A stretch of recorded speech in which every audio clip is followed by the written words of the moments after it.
विकास आणि कल्याणकारी योजनांचं टेक ऑफ झालं तेव्हा विमानाचा पायलट मी होतो असं एकनाथ शिंदेंनी म्हटलंय। तर अमरावती विमानतळ लोकार्पणाच्या कार्यक्रमात उपमुख्यमंत्री शिंदेंनी हे वक्तव्य केलंय।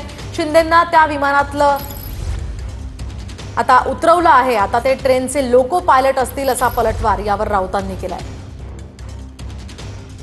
आणि कल्याणकारी योजनांचं टेक ऑफ झालं आणि तेव्हा विमानाचा पायलट मी होतो। देवेंद्रजी आणि अजितदादा को पायलट होते, आता देवेंद्रजी पायलट आहेत, आम्ही दोघं को पायलट आहोत। पायलटची सीट बदलली तरी सुद्धा विमानाचं विकासाचं विमान मात्र तेच आहे, त्याच गतीने आम्ही पुढे जातोय। इंजिन तेच आहे आणि ते ज्यादा गतीने या ठिकाणी धावताना आपण गेल्या 3-4 महिन्यामध्ये पाहतोय। ते लोको पायलट असतील, ट्रेनचे पायलट बरं काय, कारण त्यांना त्या विमानातनं उतरवलेलं आहे आणि त्यांना आता लोको पायलट केलंय। लोको पायलटचा अर्थ समजून घ्या। काल काय पौर्णिमा अमावस्या होती का काल? ते गावा लागले तेवढंच मला कळलं, समजून